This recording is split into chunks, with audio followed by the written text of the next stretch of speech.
মদ পান করার সাথে নাপাক হওয়ার সম্পর্ক নেই।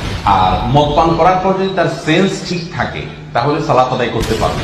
আজকের এই অনুষ্ঠানে মৌলানা আহমদুল্লাহ সাহেবের কাছ থেকে জানতে চাইব, কেউ যদি মদ পান করে নেশাগ্রস্ত অবস্থায় নামাজের মধ্যে খাড়া হয় তাইলে তার নামাজ হবে কি? মদ পান করার সাথে নাপাক হওয়ার সম্পর্ক নেই। আর মদ পান করার পর যদি তার সেন্স ঠিক থাকে তাহলে সালাত আদায় করতে পারবে। এমন কোন সময়সীমা বলা হয়নি যে মদ পান করে এত সময় সালাত আদায় করবে না। তবে কোরআনে আল্লাহ বলেছেন লা তাকরাবুস সালাতা ওয়া আনতুম সুকারা, তোমরা নেশাগ্রস্ত অবস্থায় সালাতে যেও না। এখানে কিন্তু আল্লাহ মদ পান করার কথা বলে না, বলছেন নেশাগ্রস্ত অবস্থায়। অতএব যদি মদ পান করার পরে নেশায় থাকে ওই অবস্থায় সালাত আদায় করা যাবে না। নেশা কেটে গেলে তারপরে কি করতে পারবে? সালাত আদায় করতে পারবে। বারে বেচারা। আচ্ছা, এর কোনো আত্মীয় স্বজন নাই, শুভাকাঙ্ক্ষী কেউ নাই? তাকে নিয়ে আপনারা একটু পাবনা নিয়ে ভর্তি করে দেন, যত টাকা লাগে আমি দিব, ওকে পাবনাতে ভর্তি করান প্লিজ। আজকের এই অনুষ্ঠানে আহমদুল্লাহ সাহেবের এই ফতোয়া শুনে আমি অবাক হয়ে গেছি।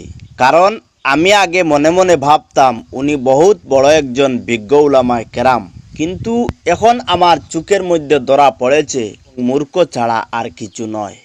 কুরআন ও হাদিস সম্পর্কে উনার কোনো যোগ্যতা নেই। কারণ আমরা জানি আজ থেকে 1400 বছর আগে মদ হারাম সরাসরি আল্লাহ পাক কুরআন শরীফে ঘোষণা দিয়েছেন। আর উনি যে ফতোয়া দিয়েছেন উনার ফতোয়ায় বোঝা যাচ্ছে যে এখনো পর্যন্ত মদ হালাল।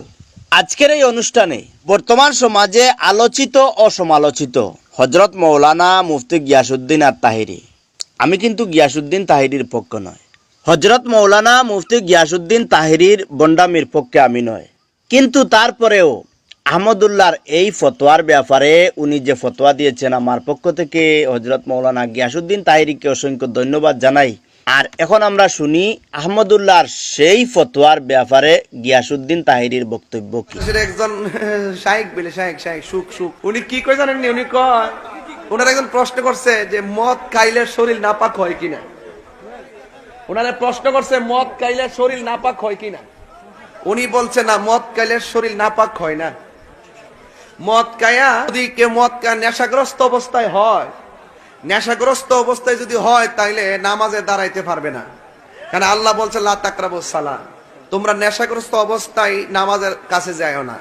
এই হুজুরে ফতোয়া দিছে যে মদ খাওয়ার পরে যদি তার নেশা পাওয়া না যায় তাহলে নামাজে দাঁড়াইতে পারবো। আচ্ছা, কতদিন মদ খাওয়া কি হারাম না হালাল? কথা কন। আমি কইলি তো আমার দোষ। এই ফতোয়ার দ্বারা, এই মাসালার দ্বারা কি সে মদকে প্রমোট করছে না? যে মদ খায়া যদি নেশা মাতাল না হয় তাহলে নামাজে দাঁড়াইতে পারবো, অসুবিধা নাই। দেখেন ফতোয়া দিতে এমন এক অবস্থা হইছে যেটা কইটার উত্তর দে, জানলো উত্তর দে, না জানলো উত্তর দে। এই হলো আমাদের দেশের সমস্যা। কথা কন ঠিক না বেটে?